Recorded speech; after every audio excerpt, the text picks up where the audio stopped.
El tema de la luz y de la oscuridad está dedicado al chakra tercer ojo, que es la glándula pineal la que se relaciona al sueño y a la vigilia. Es decir, al irse a dormir y al despertarse. Por eso el tercer ojo tiene que ver con la luz, que es el despertar, y la oscuridad, que es cuando nos vamos a dormir y cerramos los ojos. Este tema de la luz y de la oscuridad es muy susceptible cuando hablamos del tema relacionado con la espiritualidad. Todos aquellos que trabajamos para la conciencia en algún momento, hemos pasado por conflictos de la luz y la oscuridad como si fuera una batalla, o como si fuera una guerra en la que nosotros como individuos nos consideramos de la luz, tratando de estar por encima de la oscuridad. Esta idea que tenemos de la luz y la oscuridad tiene que ver con todo el proceso de nuestra evolución. Porque nosotros fuimos diseñados como animales diurnos.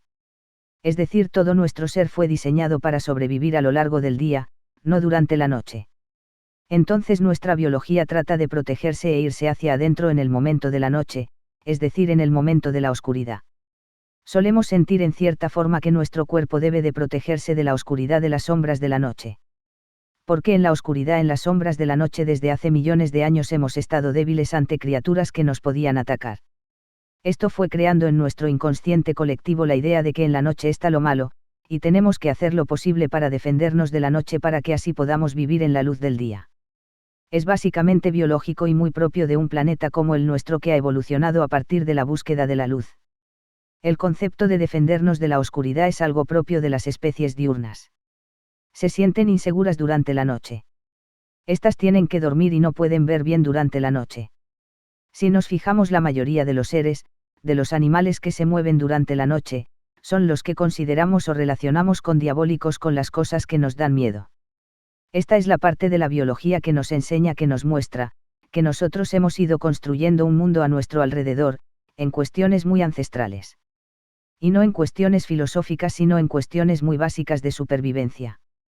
Las personas solemos poner todo en cuestiones muy extrasensoriales, cuando a veces la respuesta a cosas muy extrasensoriales o filosóficas están en nuestras cosas más naturales de nuestra vida humana. Por eso siempre hay que tratar de ir a la respuesta más biológica, para poder entender y descartar un montón de cosas que las proyectamos hacia afuera, hacia el universo, y en realidad son cosas muy de aquí. Nosotros entonces, como animales diurnos que estamos evolucionando, nuestra glándula pineal, que está en el centro del cerebro, es la que regula justamente el ciclo del sueño. La glándula pineal es la que nos hace apagar todo el sistema del cuerpo para irse a dormir, y después lo enciende para despertarse. Esta glándula está relacionada con los ojos, para captar la luz del mundo exterior y así poder activarse y moverse. Entonces, cuando hablamos del despertar de conciencia, solemos hablar de abrir el tercer ojo. De ver la luz, de ver las otras dimensiones con el tercer ojo, el despertar en otras dimensiones. Solemos despertarnos siempre todos los días en la materia, es decir, en la tercera dimensión. Pero cuando vas tomando conciencia de tu multidimensionalidad, empiezas a despertar en la cuarta dimensión o en la quinta dimensión. Vas empezando a ver ese despertar en otras dimensiones. Pero primero tenemos que entender la tercera, porque si no entiendo primero la tercera dimensión, las otras nos van a resultar muy muy extrañas. Por eso hemos hablado de la luz y oscuridad como conceptos de este mundo de tercera dimensión primero. Lo normal es que cuando empezamos a abrir nuestra conciencia, a expandir nuestra conciencia, despertamos en la cuarta o en la quinta dimensión. Cuando despertamos en la cuarta dimensión, empezamos a percibir otro tipo de mundo de oscuridad y de luz, diferente a la tercera dimensión. Cuando percibimos la realidad de cuarta dimensión es cuando vemos lo que llamamos demonios y ángeles. Es ese momento en que vemos la luz y la oscuridad desde el punto de vista de la cuarta dimensión, y es en la cuarta cuando generamos esta idea de que en el universo existe una luz y una oscuridad. Que en la oscuridad están los oscuros y los demonios, y en la luz están los ángeles o los guerreros de la luz, pero esto es solo cuarta dimensión. Luego está la quinta y la sexta, que en estas dimensiones es muy diferente, es otra cosa, ya no existen lo que llamamos ángeles y demonios. Entonces las personas que suelen conectarse y despiertan en la cuarta de repente pueden llegar a sentir y percibir este tipo de entidades. Que nosotros les atribuimos lo que sería la luz y la oscuridad. Por esto una de las cosas que tenemos que entender antes es que primero estamos en la tercera dimensión, y la cuarta normalmente no es nuestro problema. Pero sí que hay personas que están más conectadas a la cuarta dimensión y por lo tanto empiezan a sentir todas esas entidades que están en otros planos, y también empiezan a convivir con ellos, a percibir a los ángeles, a percibir a las criaturas de la cuarta dimensión. Pero lo que sucede es que de igual manera que nosotros, en nuestra vida conocemos a personas que a veces sin darnos cuenta proyectamos cosas sobre ellas, lo mismo pasa con la cuarta dimensión. ¿Qué quiero decir con esto? Que por ejemplo tenemos un amigo o una amiga en nuestra vida, que en cierta forma nos recuerda a nuestra madre o a nuestro padre, y proyectamos la idea de lo que fue la relación con nuestro padre o nuestra madre con esta persona. Esto es algo muy típico en el humano porque es una forma de subsistencia, el cuerpo busca seguridad. Entonces la mente lo que hace es buscar cosas similares y proyectamos ideas, proyectamos imágenes de otras personas en personas diferentes con la intención de sentirme protegido, de sentirme seguro. Esto es lo que hace que en nuestra vida muchas veces busquemos personas muy similares a la familia, cuando se busca pareja o lo que sea se suelen buscar personas donde se proyecte algo similar. Esto es una forma de mantener la evolución, es una forma de mantenerse constantemente haciendo lo mismo como una forma de seguridad. Las cosas que nosotros proyectamos de un familiar en otra persona también lo hacemos de una dimensión a otra normalmente. De la tercera dimensión a la cuarta dimensión también proyectamos lo mismo. Dentro de esta proyección muchas veces lo que hacemos es, por ejemplo, proyectar la energía de mamá protectora en la luz. Y de papá guerrero en la oscuridad. De esta forma empezamos a proyectar las cosas que nosotros tenemos biológicamente y culturalmente en la tercera dimensión hacia la cuarta dimensión. Por ejemplo, solemos darle a la cuarta dimensión una connotación de reinos de batallas, de guerreros de la luz, de demonios que crean el mal. Es decir, solemos proyectar cosas de nuestra sociedad, de nuestro mundo, de animales que atacan, de criaturas extrañas. Todo esto que está en nuestro subconsciente, solemos proyectarlo hacia la cuarta dimensión. Como la cuarta dimensión no tiene una forma específica, la energía de la cuarta dimensión se adapta a lo que nosotros proyectamos. Pero recordemos que más allá de que una especie se vuelve inteligente y crea una cultura, también obviamente en la cuarta dimensión, en la quinta dimensión también hay una especie de cultura y demás. Todas las dimensiones en cierta forma son proyecciones de lo mismo, de un mismo sistema. Por eso cuando nosotros vemos el sistema de la materia de la tercera dimensión, por ejemplo la naturaleza, cuando vemos cómo funciona la naturaleza, tenemos que entender que en la cuarta dimensión funciona más o menos igual. Sin materia, pero funciona más o menos igual. ¿A qué me refiero con esto? Que en la cuarta dimensión, en la quinta dimensión también hay animales, insectos, plantas, pero de diferentes maneras, actuando en diferentes sintonías con diferentes formas de hacerlo. Por lo tanto, todas esas cosas que normalmente vemos en la naturaleza de tercera dimensión, por ejemplo cómo funcionan las plantas, o cómo funcionan los insectos, o cómo funcionan los animales, básicamente el funcionamiento es igual en la cuarta dimensión. Y una de las claves del universo, de toda la naturaleza del universo, es que el universo siempre trata de ahorrar la mayor cantidad de energía posible. Como ya hemos dicho en muchas ocasiones, el universo es energía, y lo que hace es básicamente tratar de encontrar armonía constante, tratar siempre de ahorrar la mayor cantidad de energía posible. De esta manera es como el universo ha ido evolucionando, en diferentes maneras de conseguir esa energía. Nosotros en tercera dimensión, en la materia, obtenemos energía a partir de tomar la energía de otros, como cuando comemos, por ejemplo. Para nosotros es comer energía, y es la manera en que nosotros ahorramos energía. Y por ejemplo, para el mundo más atómico, el ahorrar energía sería tratar de encontrar un balance entre los átomos. Este intercambio constante de energía también se da entre una dimensión y otra dimensión. El ahorro de energía es algo muy biológico.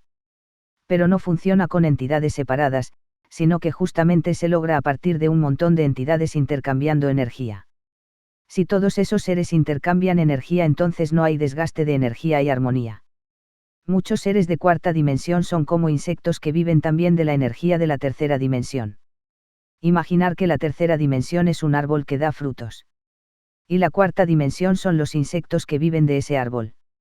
Nosotros podemos tener la imagen de que estos insectos están destruyendo el árbol, pero también podrían estar polarizando el árbol para que haya más frutos. Muchas veces los insectos no están matando al árbol. Viven del árbol, pero lo están ayudando también. Entonces, cuando observamos muy de cerca de la naturaleza de los insectos, nos damos cuenta de lo maravilloso que es, nos damos cuenta cómo ayudan a la vida del árbol. Desde la cuarta dimensión se puede entender que todos los seres de oscuridad son muchos de esos insectos que viven de ese árbol. Pero a veces se convierten en parásitos incontrolables y normalmente esos son los que llaman la atención. Pero estos son excepciones, el que algunos insectos se vuelvan parásitos. Dentro de la cuarta dimensión lo que nosotros llamamos ángeles y demonios no están en guerra.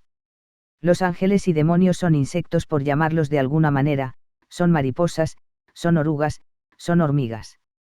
Nosotros los humanos somos los que proyectamos una idea sobre ellos. Cuando hablamos de luz y de oscuridad tenemos que entender que estamos hablando de naturaleza. Que lo que llamamos seres de oscuridad y seres de luz no están en guerra, sino que uno surge del otro, son inevitables. Podemos poner un ejemplo, digamos que un ángel es una flor, y un demonio, un ser de oscuridad, es una abeja. La abeja, el ser de oscuridad, te puede picar y hacer daño, pero usa la energía de la flor del ángel para crear su miel. Y el ángel, el ser de luz, usa la energía del ser de oscuridad de la abeja para polinizar y crear más árboles. Nosotros en nuestra vida cotidiana estamos todo el tiempo alimentando tanto a ángeles como a demonios, porque estamos continuamente emanando energía, energía constante. Cada vez que liberamos energía alguien la consume. Y si nosotros esa energía que emanamos, en lugar de utilizarla en equilibrio en eje, la utilizamos desarmónicamente sacada para todos los lados, esa energía alguien la tiene que consumir y normalmente son los parásitos incontrolables. Las personas que viven posesiones demoníacas, esas personas que sienten la oscuridad, son personas que están perdiendo mucha energía, están perdiendo un montón de bichos. Pero esos bichos no son malos, están comiendo. Somos constantes seres en comunicación energética con los demás y no podemos no dar energía, pero tenemos que dar la energía correcta, y esto significa que hacer una ofrenda energética tanto a la luz como a la oscuridad no estaría mal. Hacer la ofrenda energética sin tener miedo, simplemente pensando que le estoy dando de comer a una abeja o a una hormiga. Cada emoción que yo siento está dando de comer a un ser de cuarta dimensión, entonces si nos hacemos conscientes de esto, podremos trabajar sobre esas emociones, sobre esas energías. Las ofrendas se pueden hacer con frutas, con flores, darles algo con lo que se puedan alimentar, tratándolos bien porque son animales, son criaturas que están tratando de hacer lo mismo que nosotros, sobrevivir energéticamente. Prepararles una comida, prepararles algo de nuestra energía, como diciendo esto que estoy haciendo es para aquellos que viven de mi luz y de mi oscuridad, podría ser algo que se pueda podrir, algo que se pueda consumir, y por supuesto poniendo la intención, diciendo por ejemplo esto viene de mi energía para ti. Siempre que se vive una situación de oscuridad demoníaca hay que entender que ese ser está tratando de tomar su lugar, que desde su punto de vista le corresponde. Entonces con todo el amor del mundo a ese ser hay que explicarle que hay lugares mejores donde puede ir, hay que darle la oportunidad para que pueda hacer algo más grande, hay que hablarle con amor. Este tema es muy extenso y ya lo hablaremos en otro momento. Pero básicamente hay que entender que todo lo que nosotros llamamos luz y oscuridad no es más que un sistema natural de intercambio de energía. Una de las cosas que hemos explicado alguna vez es que la oscuridad en realidad surge a partir de la luz. Es decir, que si no hay luz, no hay sombra. La sombra es una proyección de la luz ante una materia, entonces la sombra es en realidad una proyección de la luz. Por lo tanto, lo que nosotros consideramos que es oscuro por naturaleza o malo por naturaleza, no existe en realidad. O sea, no existe por sí mismo, solo existe por la distorsión de la luz.